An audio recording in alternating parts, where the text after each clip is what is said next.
This is live too. Yeah. Okay, so we're calling the meeting to order as of 1:02 p.m. First order of business is to elect a chair. Would anyone like to put themselves forward or put someone I else nominate forward? Brenda. Okay, accept. I nominate Matt. You gotta have a choice. But I'm quite so busy with Okay. the housing down there, being the treasurer and right now and the union contracts and everything. So I prefer just not to for that. Okay, Thank you. Yeah, I don't want to compete against Brenda for chair, but I'm willing to offer my services up.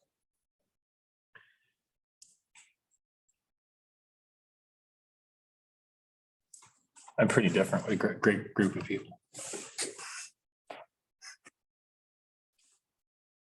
Okay, so we have two nominees. Now what?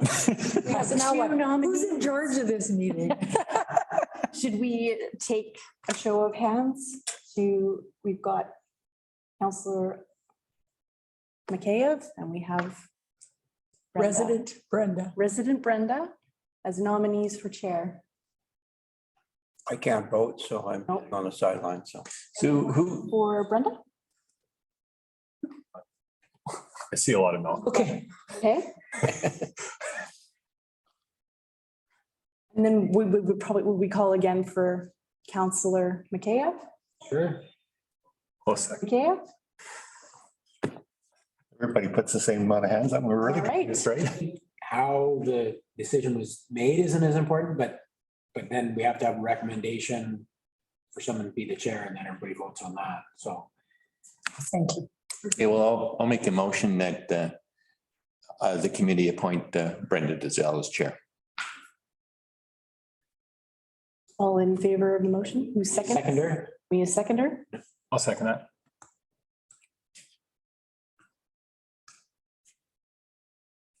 Now vice chair, Have an alternate. a vice chair as well. Do we have a vice chair, just in case the chair isn't able to make it? wanted, Hey, so if you want to, how do you want to decide on the vice chair? You can make it all one motion, having a chair and a vice chair, have some move seconded and vote on that. That might, Well, if I could suggest, only two people ran for chair. So maybe by default, I could be the alternate because we kind of already voted. Yep. And then I'll just change my motion that I make a motion that Brenda Dazelle is appointed chair and myself as vice chair or alternate. need a seconder.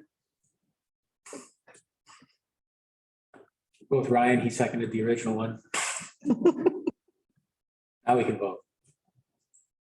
You want to call the question, sir? Well, the chair can, oh yeah, she's not chair yet. Yeah, not sure yet. Okay, so the motion's been seconded. It means it's on the floor for a vote. All in favor? Everyone's in favor? All right. Carried. Unanimous. Would you done. like to take the chair? You, Okay, I'm good right here. you're now the chair of the meeting, and so you have to address all the agenda items and Okay, Chair of the meeting. Malcolm is vice chair, so that's good. So we've got that behind us. So you guys, you just correct me. I go with Rye, but would I now say, has everybody read the agenda and we approve the agenda? All in favor? Yeah. Yeah. Okay. Adoption of minutes, there are none. Do we just move on or do we have to, all in favor? No, we can- Nope. Get a vote on that too, yeah. Okay. New business, terms of reference. All received a copy of that. Has everybody read that? Is it quite clear? Any questions? Comment Yes. to the chair. I really quite like the terms of reference. I think it covers it all. I don't see any issues with this at all. And so, but if anybody else would like to speak to it, if you want to add to it or delete something, it's up to the committee. But I'm very comfortable with the terms of reference that Sarah's put forward for us. And I think Unless somebody else would like to comment on it, but I'm comfortable with it. Any other comments? Welcome. I like him as is. Okay. We have to vote on this? No? So there, yeah, there is a recommendation for them. Okay, Time is like the meeting time okay. might be worth discussing. Right now, it's first Tuesday of every month. Good point, thank you. So the appointed, our meetings are set for the first Thursday of every month or as required. Is everyone in favor of that? And to be set at 1 o'clock? Anybody have issues with Thursday? Yes. Yeah, just one comment on that. Councillor Malmus made suggestion that we would have the meetings on a Wednesday as well, but I think that with all the meetings that we got going on Wednesday now would be another meeting, and I think that'd be overkill for that particular day. So I think if everybody's comfortable with having it on the first Thursday of every month, I think it would make sense. Unless you have some, oh, yeah, go ahead. Yes. Not you. Yeah, no, I'm sorry. That's his habit. Joking. I've been chairing too many meetings. We'll just leave this alone. Yeah, so this committee doesn't make any decisions. They just make recommendations and provide information to council, I think is the purpose of the committee. So maybe we should have it before Wednesday, because then we might have to wait 3 weeks or however it is. If we just miss a council meeting, then council has to wait 2 more weeks before they hear from what happened at the last housing committee meeting. So maybe if we make it on a Tuesday instead of a Thursday, just so any information coming out of it could be brought to council on the following day, sort of thing.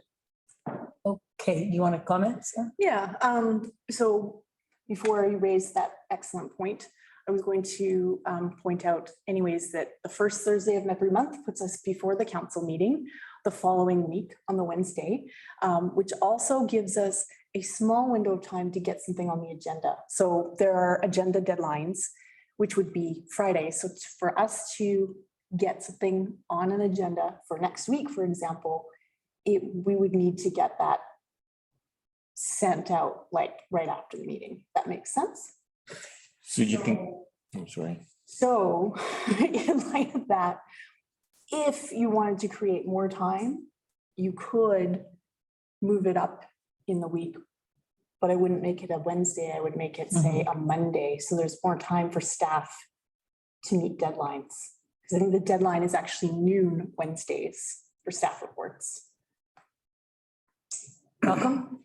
Yeah, so a second thought, maybe Thursday works because it would give the chair, secretary time to document the minutes and get them distributed and all that stuff instead of a tight timeline. So it would give Friday and Monday, Tuesday to get ready to, if there's anything to present to council or forward to council. So sure, I'm fine with leaving it the way it is and say 1 o'clock on Thursday then.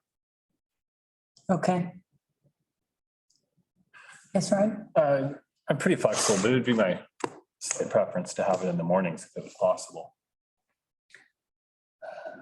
Mornings is hard for me because that's when I'm gonna be cutting lawns, right, too, so, yeah. Being next, I can just nix that.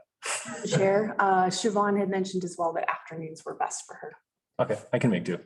Okay, sorry. I'm flexible either way myself. Okay, then we'll leave it as is the first Thursday of the month at 1 o'clock, council chambers. Do I need to have a motion? So you could have a motion, if the recommendation that is in the agenda is that the reference be adopted. So Okay, I'll ask somebody to make that motion. yeah. Would somebody like to make that motion? Oh, I make the motion, sorry. And second it. Right, yeah, okay.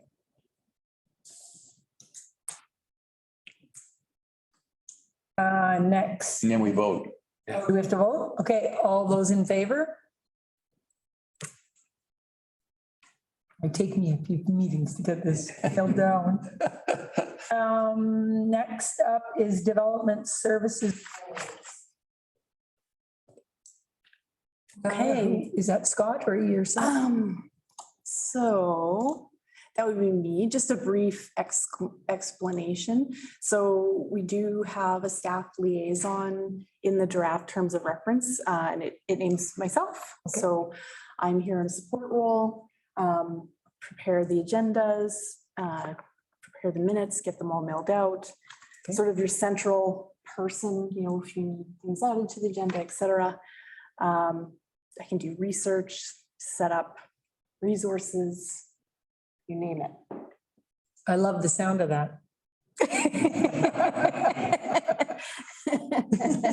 Malcolm? So a good example would be our next agenda item, the housing strategy. I imagine that we'll put forward suggestions as board members, but then you can pull it all together, sort of thing. Would that be a service that you could help us with? Of course, yeah, like, so in terms of talking about updates to the housing strategy, that's something that I could take the feedback on, prepare a draft document for you to review, and once you're happy, it could be referred to council. Great, thank you. All right, thank you for that, Sarah. We don't need to vote on that. That's just information, right? And then, so items 5C, the housing strategy, all the documents that we have received. Any comments? Yes, Malcolm? I have a whack of comments, Okay, good. but I don't want to dominate the meeting or anything. I'll try to do it in numerical order, the way it's laid out here. DOS Affordable Housing Strategy. So that's the document that Sarah's printed for us.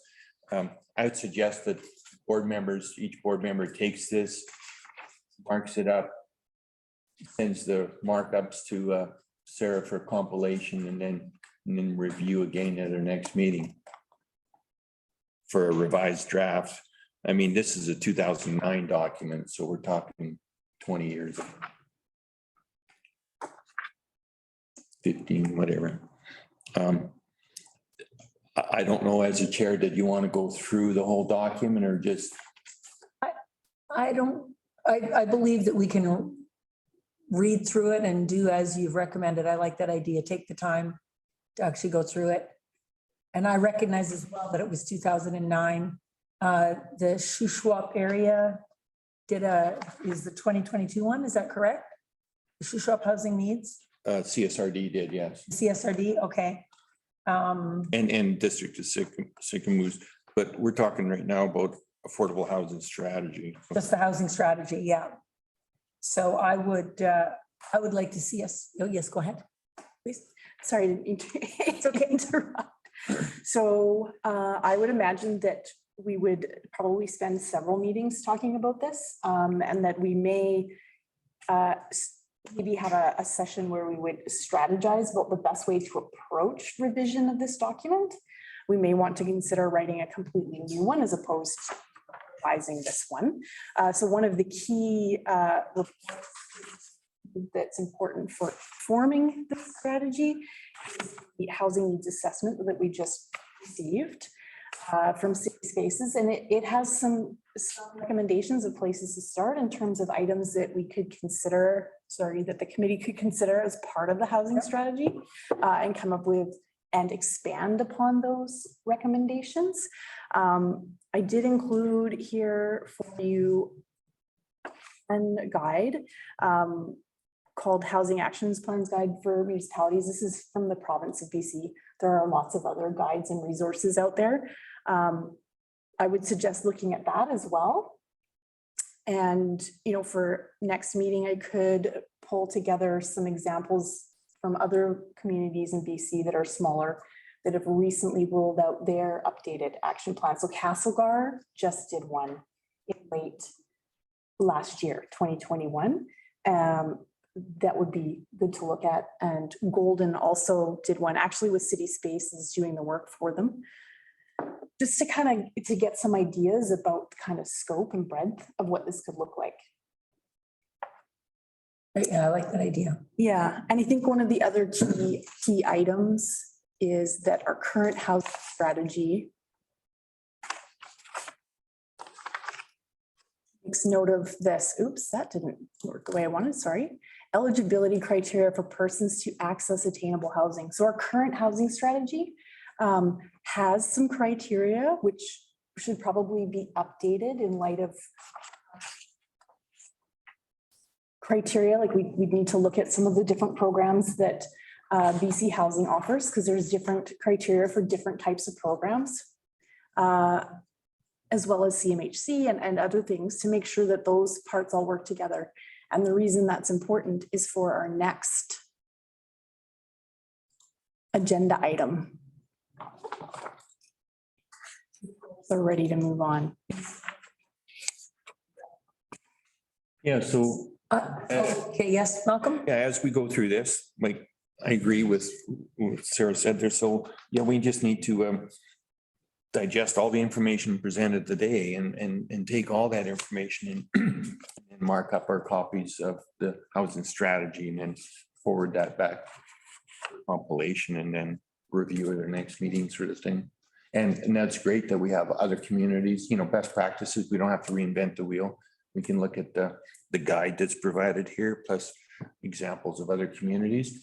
If we could find communities that are a resort based and the same population that might more reflect our community, like sort of Harrison Hot Springs, they're about the same size, they're a lakefront resort community, so they might have the same, dynamics or demographics. And then, so, and on the next agenda item, that the housing needs assessment, I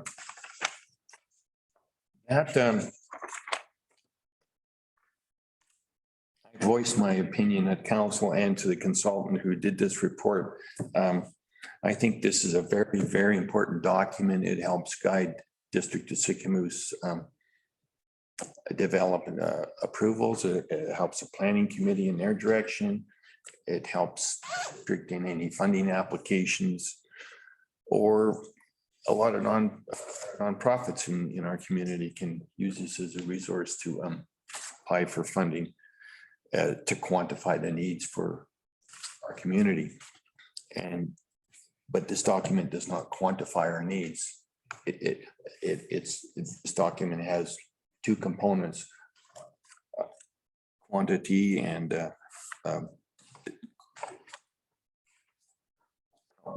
Quantitative and qualitative. Thank you. Qualitative and quantitative. Staff has done an excellent job on the qualitative part with public open houses and public engagement and surveys and anecdotal information. But the quantitative part is all based on some assumptions and extrapolations based on 2016 Canada stats information. And in 2021, Canada Stats came out with new information, and our consultant did not use that new information because there was about a 2-month lag. So we missed using 5 years newer information by about 2 months. And I don't think our community should wait 5 more years because there's a provincial mandate that the municipalities have to update these every 5 years. I think we should look for funding to have this document updated using retaining our qualitative information in the document and just reworking the quantitative information with 2021 Stats Canada information. Also in this report, they didn't include any information from Canada Mortgage and Housing or any information from BC Housing. Our consultant said they didn't use BC Housing information because our community is so small, and if you isolate the information from BC Housing to Sycamoose, it fringes on freedom of information and privacy stuff. And so I think it's extremely important that I'd like to make a motion that this committee recommends council to update the quantitative side of our housing needs assessment to reflect the 2021 Stats Canada data and to look for funding. I've spoken to Sycamoose Housing Society and they're willing to look for grant money and take the lead on that with support from the council if our committee forwards that and recommends that to council and council accepts that. So that's my comments on that. Okay, so is that Sarah? Through the chair. So just in response, yes. So everybody in BC was faced with the same issue. So this housing needs assessment was the first one legislated by the province that you had to have complete by January. And unfortunately, we were missing census data since 2016 because they had gotten rid of the long census. So 2021 was the first year they did it, but the data wasn't released in time for us to meet that legislated deadline. So we absolutely had to, we had no choice but to use the 2016 data. So there's nothing wrong with the data, but it is a snapshot in time that's older. So as far as updating that portion, I don't foresee it being difficult. It's something staff can perform. So we used a consultant before just because we've got a lot of prerogatives that we're working on. So I don't foresee that we would need additional funding to do that. Okay. So all the consultation work, like that data or qualitative data is accurate and reflective of what people are experiencing right now. It's just the quantitative, right? So, and then, yes, the consultant is correct in that currently the province and the federal government, so CMHC and BC Housing, they don't currently aggregate data for small communities. And that's been identified as a big problem across the province because what we're experiencing right now is this massive movement. It's exacerbated with COVID from urban to rural communities, like Absolutely. huge drop in Which this doesn't leaving Vancouver, at all. major migration. And I can provide those reports for you. Okay. To see if you want to see. So yeah, now Scott, would someone need to motion that council ask staff to update the data in the housing report? Through the chair. Could we not ask that, we're a committee, can we not make a motion that we ask staff to provide us with that information instead of going through council? I think, so I think probably it's something that we would look to do anyway, to Okay. get that information. I think the committee, like, you want it, staff agrees we can do that. We have the resources to do it. So I don't think you have to go to council or anything. I think Okay. just we'll do that. I guess if we need funding, then we need to do a proposal, a presentation to council to ask them would they support that funding? Right. And we wouldn't need it through the chair. Okay. The data is open data. We have Okay. access to it, Okay, and then it's staff. all right, Terry. Yeah, I'm just Stand up. taking a look at process, okay, and I like Councillor McKay's recommendation, and now you understand that the purpose of this particular committee is to bring forward those sort of recommendations, because this is an advisory committee and that will come back to council for ratification. And so, yeah, I seen holes in it as well, but I mean, recommendation by Sarah and whatnot, but now I see that, the talking points are now what I'm really respecting, because that is the purpose of this particular committee as we move forward. So I just want you to know that. And I think that the assessment thing should be taken, we should take a harder look at it for sure, but that's your guys's Okay. Joyce, you're making a motion and then it'll come to council for ratification. Can I have one turn? Please? No, I wanted to say that I went through the needs assessment, and that 2021, the projected numbers that are in there, although you use 2016's actual numbers, are the numbers reflected in the 2021 projected actually from the last census, but it wasn't formalized, or did you not have any of those numbers? Right, so the data in the housing needs assessment, when you look at those tables Right. and charts. Yes. It was collected from the 2016 census. Okay, So it's not, it's a little out of date in terms of, you know, what our current population actually is and how many people are actually moving here. But right. it is a trend, it is a continuing trend. So what the consultant has done, which is required, is they've projected the 2016 data 5 years into the future, which is now basically, if they're saying, oh, well, you need 219 houses now, right? So we don't have an accurate projection from 5 years from now, which we can use the 2021 data to do. Right, so that's right. Kind of my question, but in some of the charts, it lists 2021 numbers. That's a forecast. Those, That was a forecast, Yeah. so I'm wondering, did they use the forecast from the 2016 assessment? Okay, they didn't grab any It kind of. wasn't available. It still wasn't available, okay, Yeah. I think you're talking about page 20 there. yeah, 20? so they do make on footnotes, they say that there are assumptions and extrapolations and forecasts based on 2016 data. Okay, Mhm. And some of it, it's from the region, right? So from the Columbia Right. Shuswap Regional District Area E, okay. right? And then they've done some extrapolation, educated, they've made some educated assumptions around that. Okay, then I have one other question on when you mentioned something about small community, rural communities, and that they feel that it's not as relative. Does that have anything to do with the housing registry? Because What do people, you mean by the with BC housing, so there's a housing registry where families in need, so a family in Sycamus would say, I really need rental housing, and we don't have, so they have to go Salmon Arm. And what I discovered doing my course is that the model of housing in your community to actually be a member of the registry is rent geared to income. So if any housing provider has that model, which I believe we do in the Haven or the Lodge.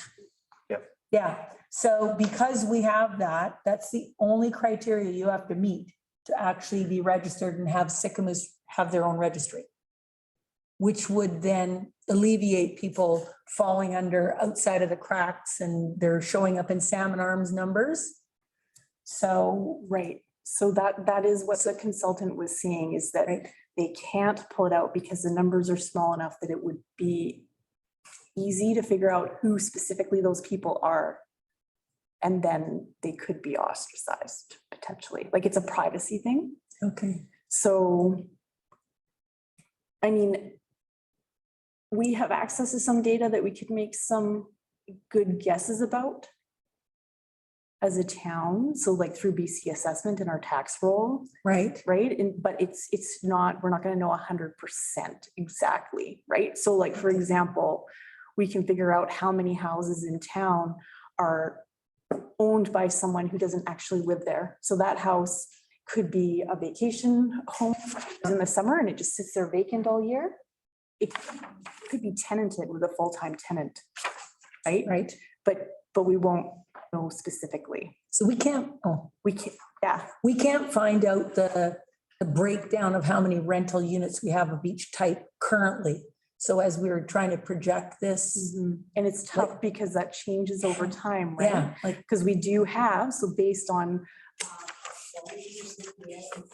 with people who in town and our surveys, mhm, those are facing a situation where they have a place to live for several months through the winter. Come summer, they don't have somewhere to live. mhm. So it changes, right? And that's really relying on tax roll information, where Yeah. it's changing so often. It's very hard to get a clear picture. So really all we can do is take snapshots in time, which could Yeah. mean that, we have a staff person going through listings and just taking a record, snapshots for this month, there were this many, for this. Make sense? You are, but Census Canada, do we not need to state that we actually own or rent in our residence?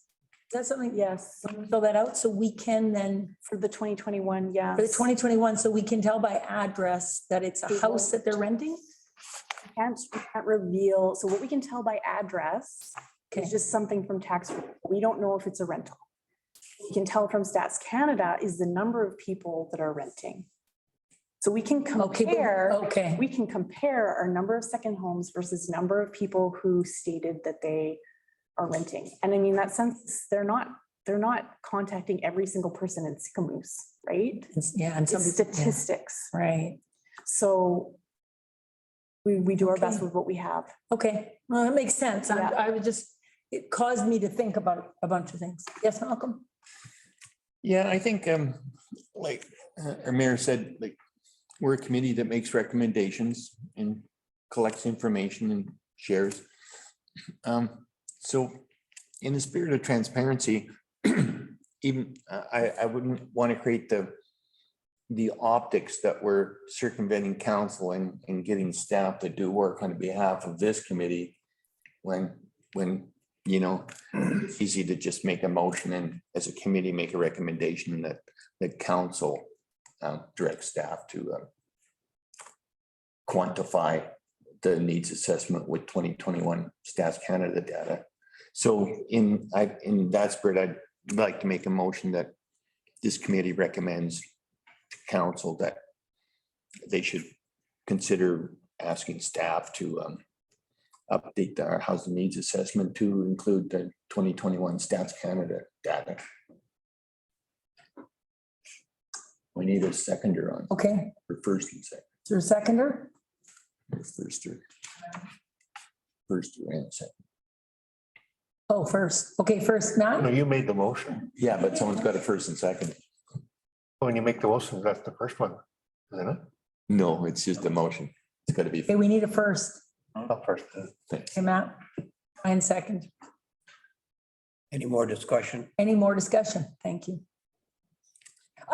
I guess I would ask the question of, do we want to get some unilateral permission for us to gather data and have staff gather data for us on an ongoing basis? Or do we want to go to them every time we want to get something? I think it's on a need basis. Okay. This is a general document. Anybody else have a comment? I think we want to get the most current snapshot we can and then roll with that until. So the next, okay. Can you ask for a vote? Vote, all in favor? Good thing about a quorum. Pass unanimously. Did they? Okay, you had a hands up. I didn't put my hand up, You don't have to put your hand up, but you don't I? don't put your hand up, you're automatically in favor. Well, Oh, okay. Oh, I didn't know that. That's, So that's so, it's good to know. if you're opposed, then you have to oppose it, but automatically the chair is automatically in favor. If he Can doesn't, you not vote? Can you not vote? no, I can't vote. I just coordinated. Okay, This is a standing committee, a recommendation by staff and we've got this group here now and now you guys already made your first decision. I'm impressed. Now it's all working. yeah, so that's, I just, when I was going over that housing needs assessment, what I really found strange was how they said that the average wage for the tourist industry was $20 an hour. I'd like to know how they came up with that, 2016 data. but it's high. Yeah. For the tourist industry, $20 an hour all around, like at Tim Hortons, what do they pay? Minimum. You know what I mean?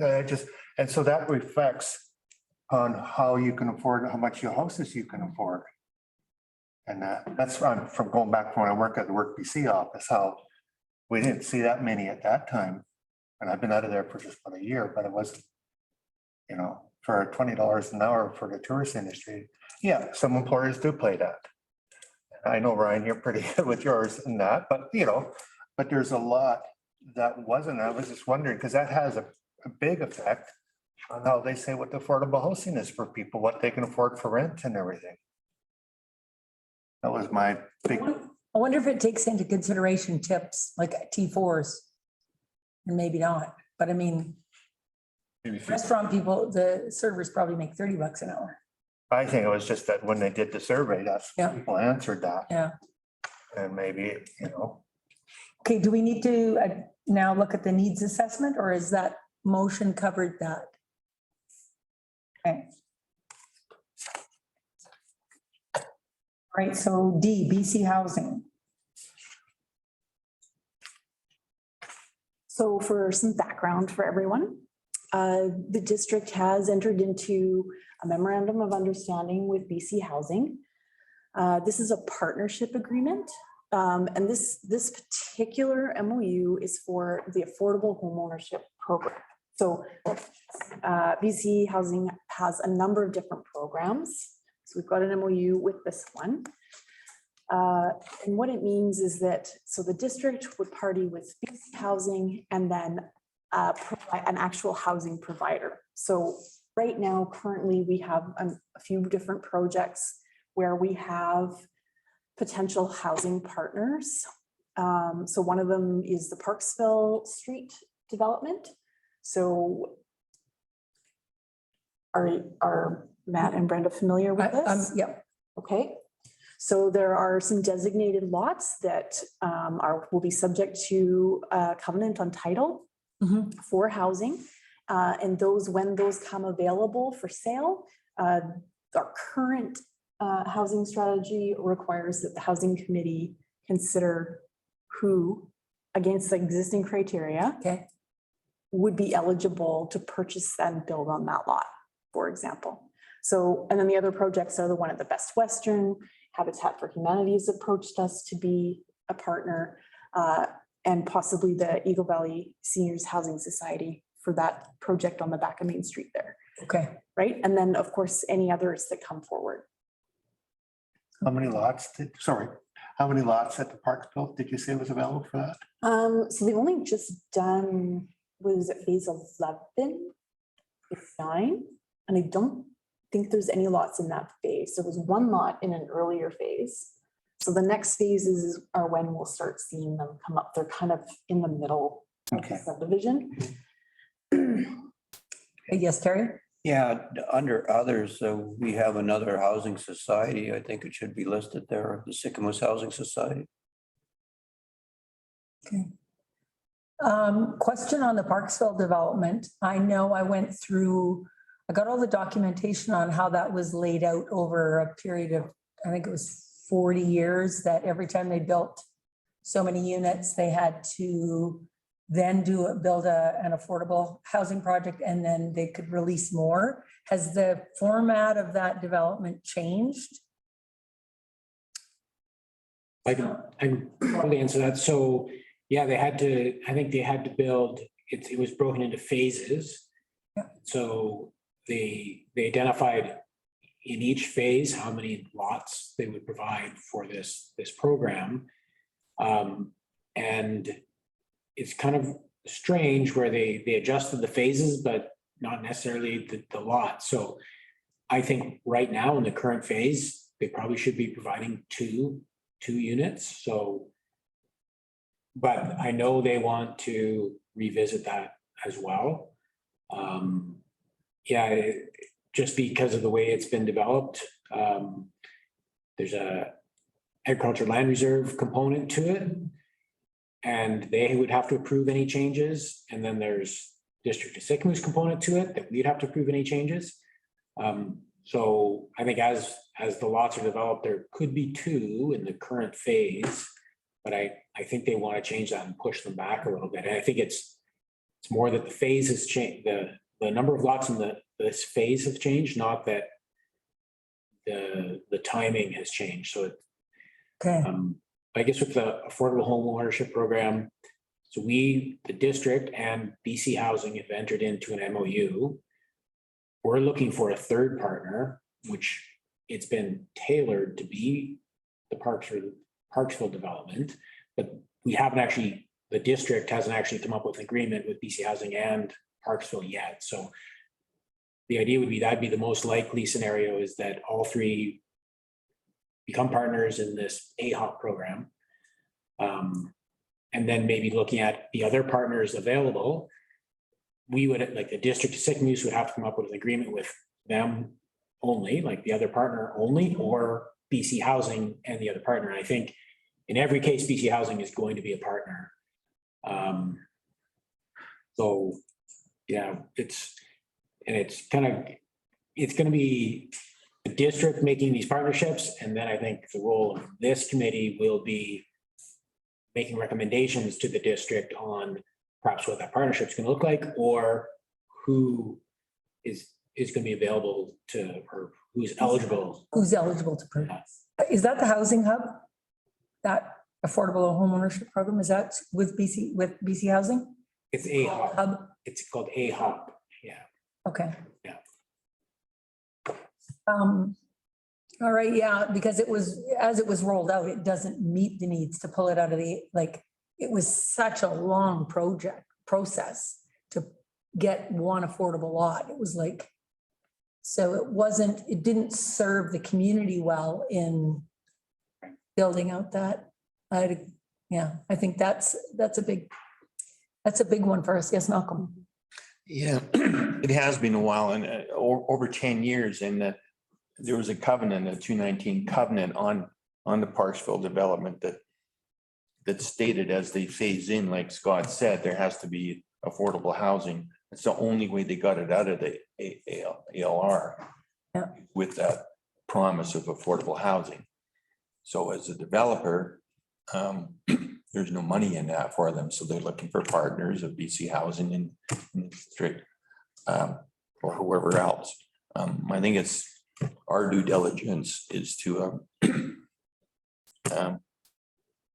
make sure that anytime there's a development permit issued, that those phases are followed in accordance to the phased approach. And so developers are driven by money, and I'm not saying anything bad about Emerald or whoever, but it's the only way they can develop is make money doing it. Otherwise they can't do it.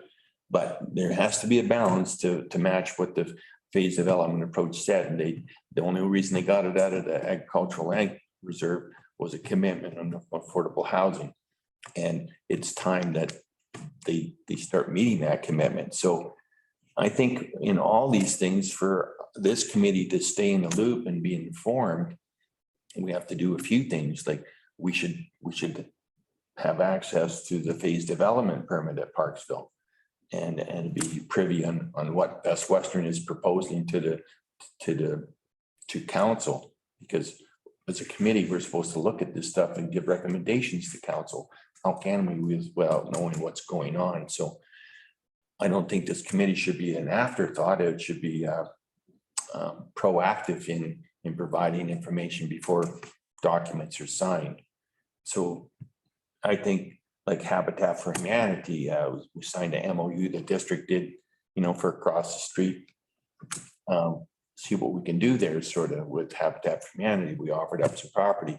I think this committee should be recommending, okay, sure, the district has signed a MOU with Habitat for Humanity, but what kind of housing is that going to provide? And we can make recommendations for what is needed in our community, because things should funnel through the committee. I might have it wrong, I don't know. But so I recently just took a course with the chair, Brenda, and the mayor, Terry, and it was a 2-month course with some modules, about 4 modules. And we just wrapped up. We still have one proposal to do, but wrapped up just this morning. A key takeaway from that is, yes, you have your housing needs assessment, but your housing needs assessment show housing gaps in your community. And a housing gap is defined for anything that housing is required that's not offered is basically considered a housing gap. And in the housing needs assessment, we have gaps across the spectrum for staffing for employees to people with disabilities, young families and seniors. There's right across the board. And sure, that's 2016 data. And I don't think that'll change that gap, even with when we re-quantify it with the new stats 2021. Our qualitative investigation shows that those gaps exist across the board. So I'm suggesting that we get more in the loop on everything that's going on so we can provide information to council on what we collectively see as a committee, as a group, and what the needs are. Not necessarily at a housing needs assessment, but that's one tool. Out of this workshop that we did over the last couple of months, a big takeaway was what they call a needs and demand study. So it drills deeper than a housing needs assessment. Housing needs assessment shows housing gaps in the community. A needs and demand study, it's a qualitative approach that comes out with quantitative data. So you have to re-engage the community and say, if we had a 40-unit building put up, who do you think we should put in here? Studio suites, 1-bedroom suites, 2-bedroom suites, seniors, people with disabilities, staff for the service industry. We can't go willy-nilly. So all these partners, I feel one of the things that committee can do constructively is provide information to all those people that, okay, so Parksville, you're way far in the corner there, so you're not accessible to amenities. So maybe you're more conducive to young families as opposed to seniors. I'm just I'm not saying that's true, just, you know, or something closer to town like Best Western. Well, maybe that's handier for senior. Who knows? I don't know. But I think it's our duty in this committee to give all these folks, sure, they have agreements in place with the district to provide housing, but what kind of housing? Maybe we can help find that out. So I think one of the tasks our committee should recommend to council is for our community to take on a needs and demands assessment. Okay, I got Scott first, then Mayor, then you, okay? I think really good points there. And I think as this committee, like, you know, this is the first meeting, you guys are maybe you're not sure who you are, or maybe everybody has a different idea. So, you know, everybody's gonna have to come up with a vision. And I think like the agendas are gonna be the big part of that, right? What kind of work you're gonna do. And I think you're right. Maybe, you know, with Parksville, with that AHOP program, we already have that MOU. We already have some covenants and things with Parksville. That's good, like education piece for this committee. So I'm thinking for the next agenda, maybe that's, you know, something we can put on the agenda and I'll say like hit it really hard in the next meeting and, you know, get everybody on the committee on the same page and everybody, you know, understands exactly what's happening. Then maybe on the next agenda, choose another one. Habitat for Humanity is a good one because we have an MOU with them. We're going down that road. And then, you know, Best Western, they're still, you know, taking baby steps, but maybe in 3 months that we'll be ready to do that. So maybe just as far as putting the agendas together, that would be a good way to do it. You know, next meeting, like let's focus on one topic instead of 4 different smaller topics. Taking a step back, you know, with the previous topic, the housing strategy, again, maybe that would be a good way to do it. So maybe the next meeting, Sarah can put some info together on the housing strategy, you know, what that could look like. And you guys are all going to bring something to that, what you want to see. So maybe focus on that. So like, you know, the next meeting, hey, let's come up with some goals and objectives for the housing strategy. Make that an agenda item. In this case, pick one topic, make that an agenda item, and break it out into chunks. So you kind of at the end of each meeting, you know, after 6 meetings, you know, you're going to have a really good idea of where everything is now, and it'll just keep it organized. I think the idea is good, and I think we should go for it. But let's focus on one thing each agenda. That'd probably be easier for us. And then my last thing is, you guys have taken this course. Do you want to bring back what you've learned of that course to this committee as well? I did throw one on. Absolutely, absolutely, yeah. So maybe that's another thing for the next agenda Okay. is that either the mayor or Councillor McKeough or Brenda, you wanna present some information to the rest of the group and to staff.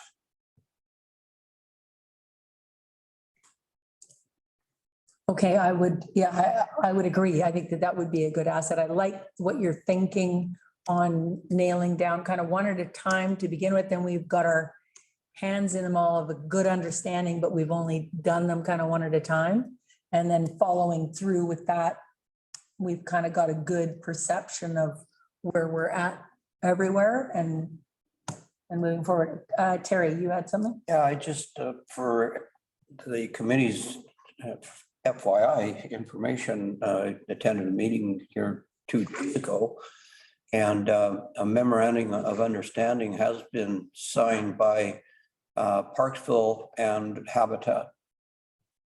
Those two parties got together on a sidebar, and I think that this committee should know. I don't know where it's going at this particular stage, but there was talk of them building out that 4th phase.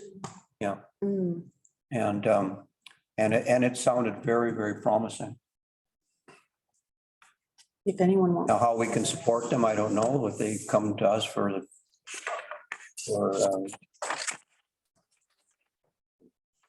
meant to talk to Scott about this the other day and then never did get around to it. I've been made aware of it.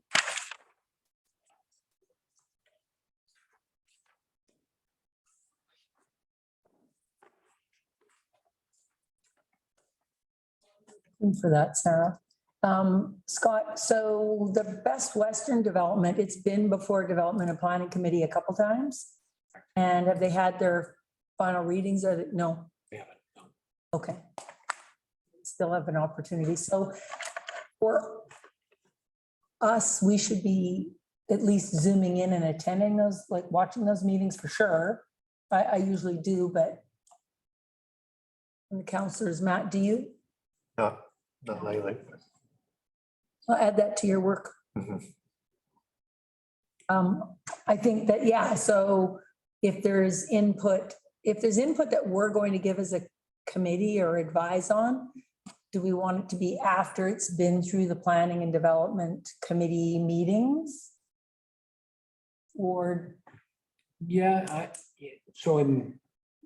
I think as they come up, like we can kind of address them. okay, That one in particular, they've agreed, they're working with BC Housing. They've agreed to enter into a housing agreement with the district for 10 units, but we don't know what that's going to look like yet. So,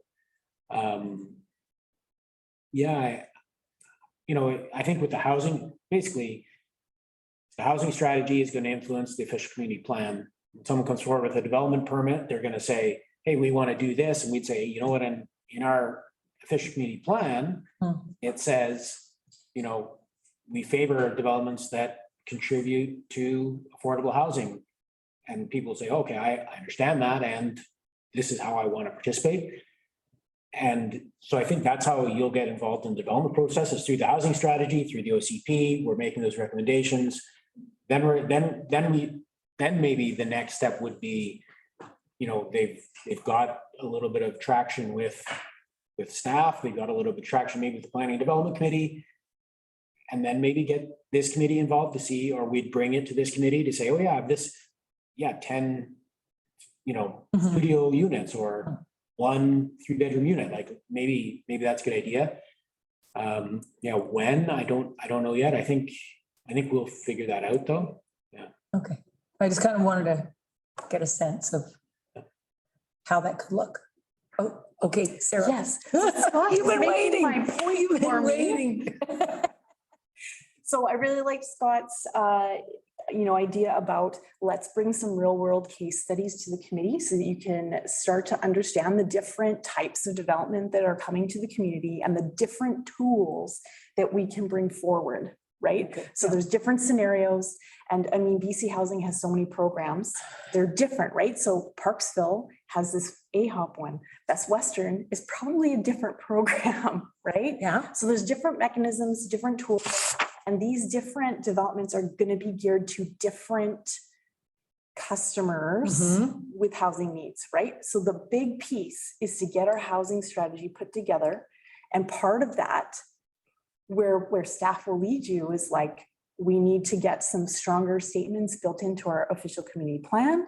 We should probably look at what we have for zoning and start maybe making recommendations to council about, you know what, maybe we need to put some of these more specific zones in these places. And that comes down to our housing gaps, what we're needing, right? So our assessment report is saying we don't have enough small units.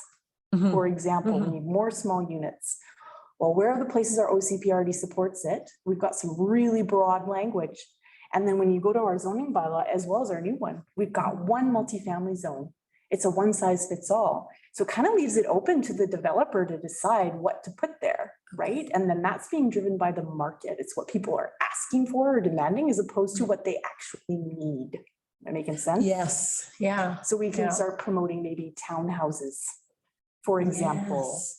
And not these ones that are, you know, designed, meant specifically for tourism accommodations, right? Ones that are Correct. designed for families Family. with kids and an open yard, and right? So that's, Scott is bang on, of course he is. The housing strategy is where we need to go, so that we have something clear to kind of direct where these developers are going, right? Yeah. Right now, it's just driven by their own needs and desires, if that makes any sense. Terry. Yeah, thanks. I totally agree with Sarah, what she just said, eh? And I mean, but when it comes to Parks View and that phase 4, and there was a mandate that they had to, I think it's 90 doors. Is that what it was in there, Malcolm? Something. I think it was a 4-story building of some sort. Well, what they're planning is 2 buildings and I think 46 or something like that. And that's already been a prerequisite that's already kind of set in, that stage was set prior when they were dealing with the Agricultural Land Commission, when they got that out of the ALR. So that's really important what you said. And it's a concern to me is that it's one thing to have housing, but that housing has to be beneficial to the community with the people that we put into those houses, right? And we have to be mindful of that as we move forward. And it's a concern for me, and that's going to be, you know, some of the responsibilities of this committee. Yes, go ahead, Matt. So you were saying like the developers can go in there and just basically develop what they want, and they can say it's affordable housing. But Yes. what does their affordable housing look like? And that there's no set rules for it.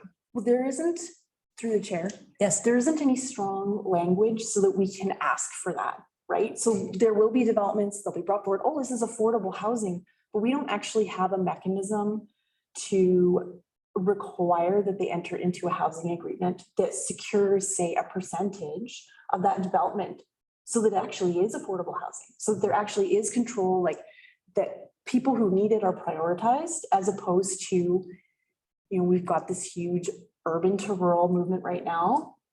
Lots of people flocking here that perhaps don't really need housing. They have housing, right?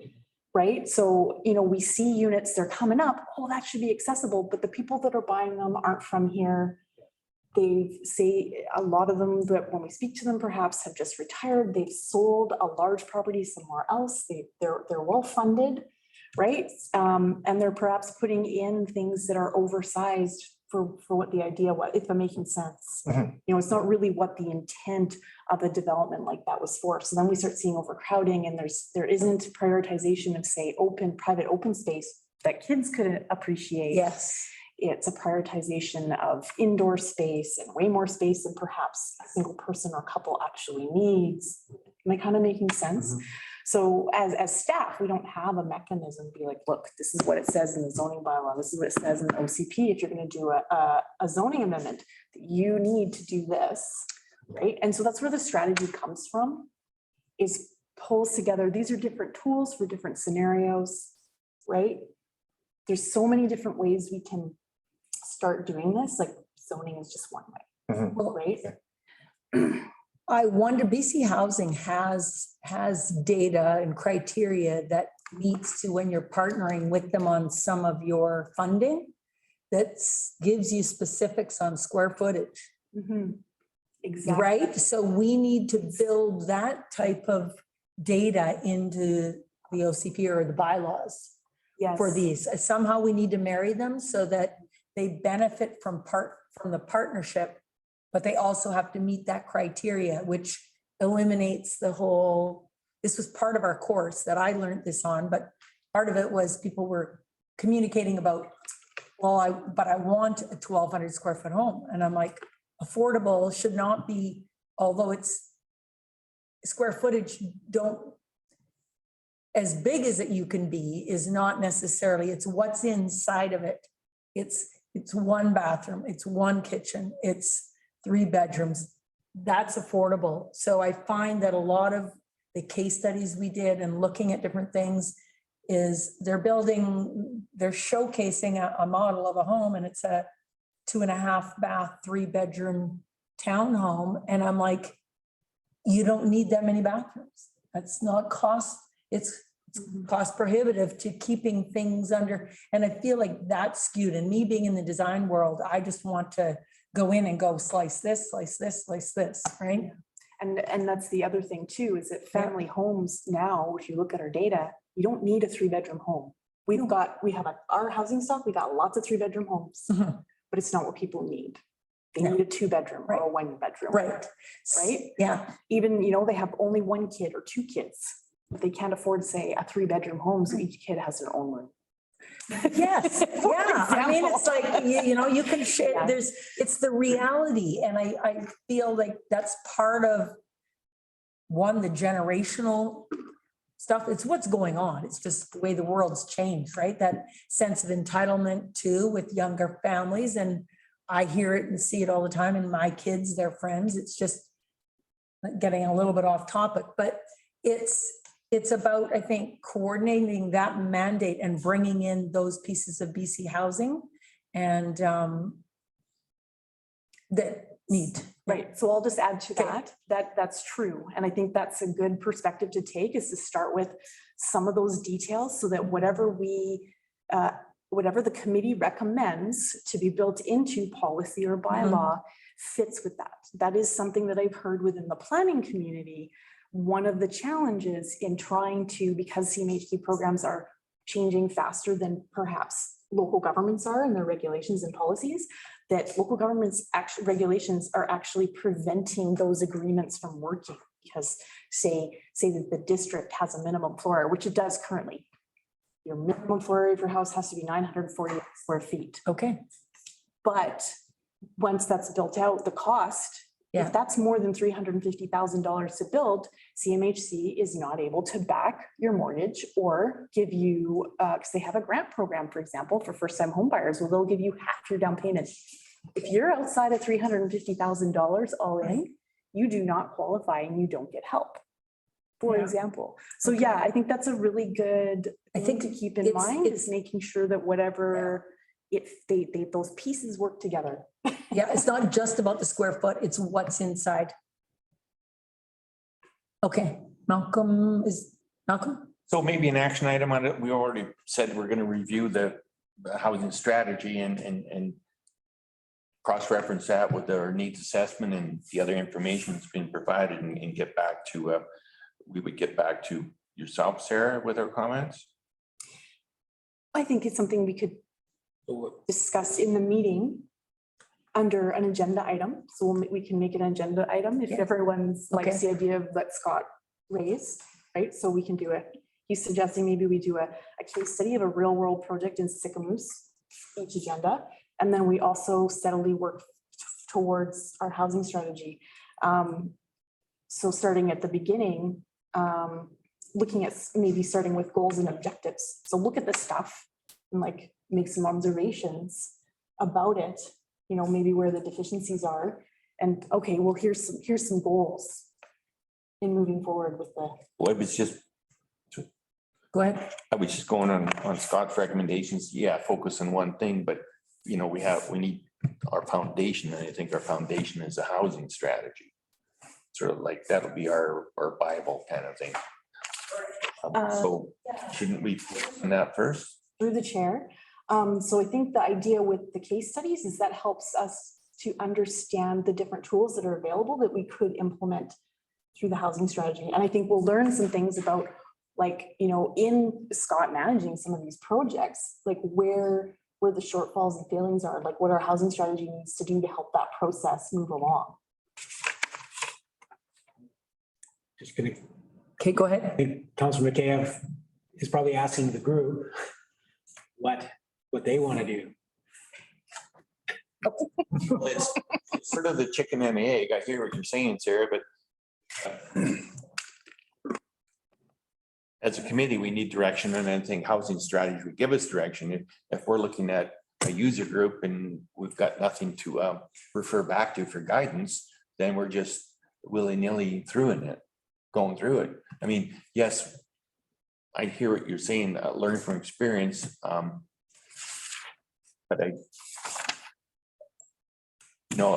our housing strategy will always be a working document. We can change it anytime. Let's get something newer than 2009. I think that should be our focus, to get a foundation as a reference. And then as we go through individual projects, we can see the weakness in our working document that we've created as a housing strategy.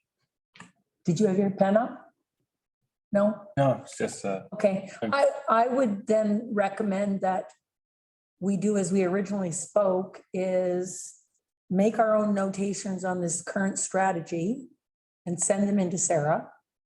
So we can start that sort of living, moving document and work on it and finesse it as we maneuver through each of these units over the next 4 meetings. Does that make sense? Or is that backwards? Chair, I'd be really keen to hear others' thoughts bit by bit as we roll through the this short document. Just because there's, for instance, like when I look at it, there's no, we didn't give consideration to changing zoning to allow for multiple families on existing lots, which is, I mean, we get into some multifamily stuff, but that's a really cheap way to get more people living in town. And I think we need to embrace things that don't cost our existing residents money, for example. That's just coming to mind because CBC was talking about it last week. Okay, Edmonton does that. Anyway, I like be able to touch on this and maybe in every meeting, but choose one individual project that we're going to talk about, because I know I feel often in meetings that you get in a cycle of applying the same thinking pattern and trying to apply it to everything.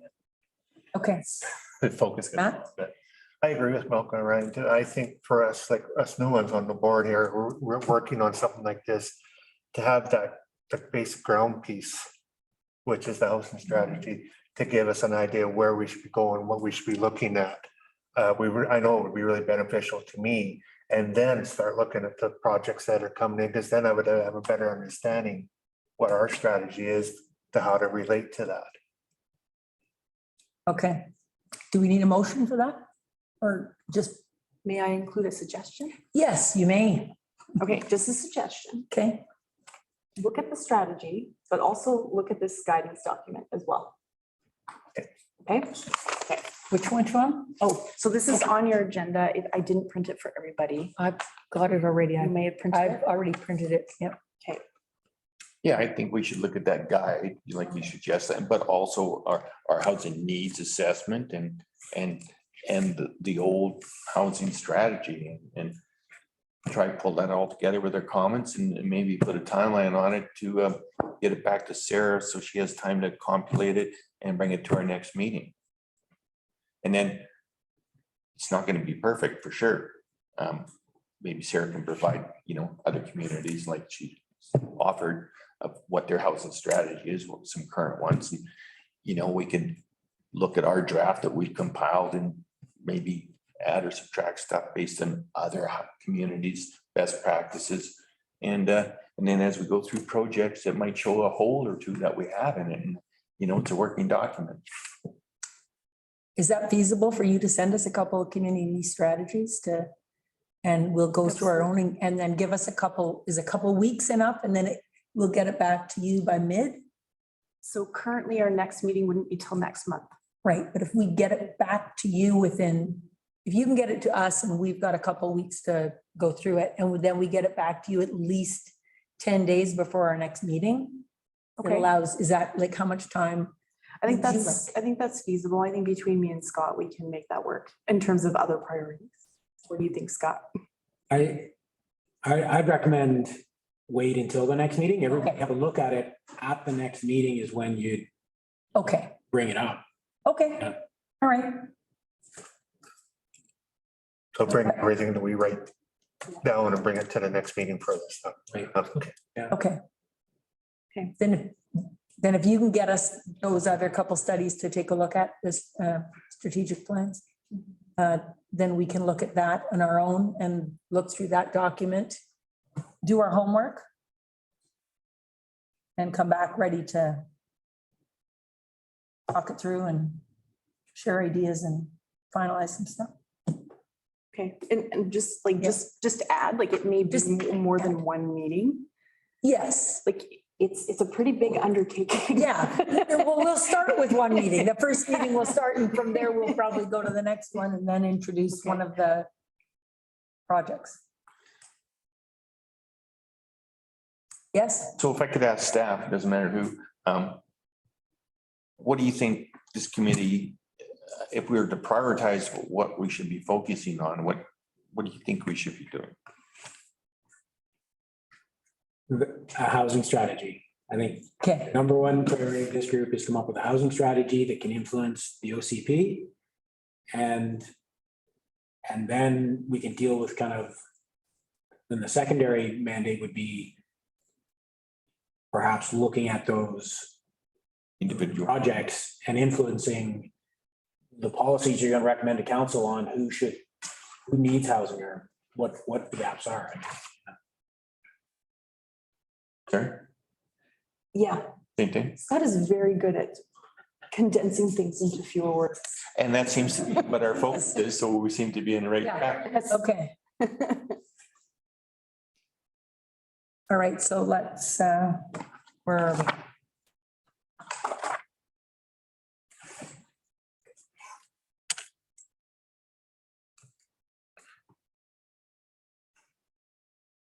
All right, CME, is that it? Any further discussion on that? We'll add that.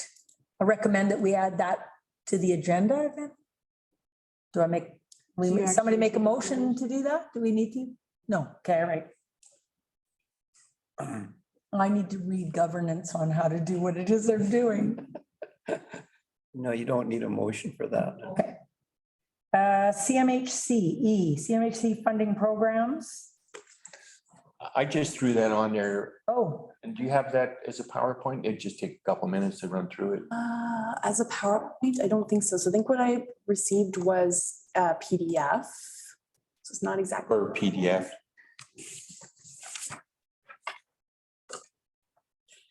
I'm really not qualified to talk through it, but I thought we could just show the committee just, they run through it. I think it's only 10 or 11 slides or something. Good time.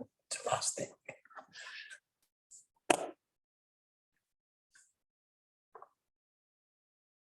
Oh, I guess the committee's not at the bottom anymore.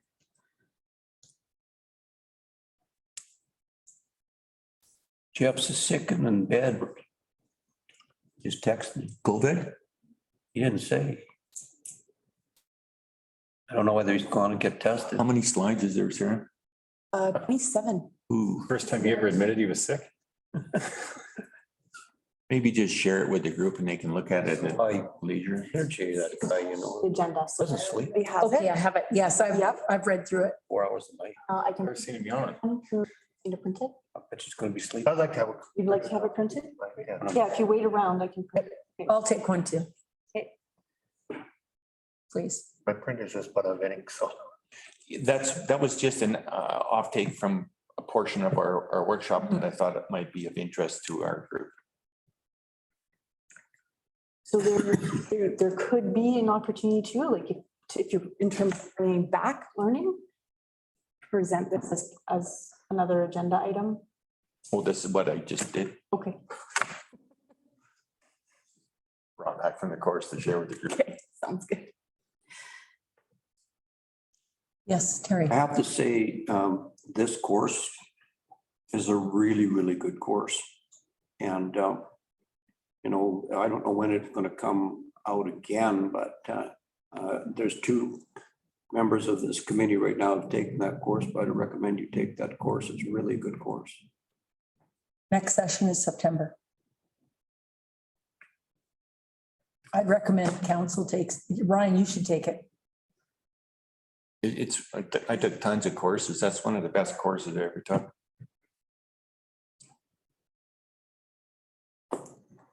And how long was it, Malcolm? Pardon me? How long was it? There's 14 modules and it's, they set you up into groups. You have an online session, a Zoom session that's 2.5 hours. And that's session 1. And then you got to go through 7 modules. And then there's session 2 to discuss those 7 modules that went through. And then they give you 7 more modules to look. And then they have session 3, which we just finished this morning. It's from 9:30 to noon. And then there's an individual assignment that Terry and Brendan and I are going to work together to get a certification in the course. But to add a brief thing is there's 3 online Zoom meetings and some homework that takes 6 hours? 6-10 hours of homework combined across a 2-month period. Oh, yeah. Good. Brenda, if you do decide to take the course, then we can probably assist when it comes to funding the course. So that you're now part of the committee, so I would have that conversation with Kelly and we'll see if we can get that, including yours, Brenda. $130. Well, $139 and well worth it. And they set you up with contacts with CMHC. You develop personal relationships and professional relationships with BC Housing and CMHC. Mhm. And unlimited access to them even after the course. And so we now have a CMHC rep that lives in Vancouver that represents BC for the Ottawa group, which we can go to anytime for anything. It's pretty cool. Yeah, this committee and that particular course kind of goes hand in hand. One of the consultants that was working with Shane Yarmul, Rob Coach, has taken this course and yeah, it's been beneficial to him. He highly recommends it as well. But anyway, I'm not sure when the course will come back around, maybe in fall or something. We'll keep you posted. Yeah, just on the sidebar, one person that took the course, she said today that they're on a not-for-profit housing society. There was 3 different non-for-profit housing societies that most of their board were on this course, but anyhow, said she took away 5 different major takeaways that would save huge mistakes in a multi-million-dollar project that they're doing right now for, I forget how many housing units are right in the middle of breaking ground for.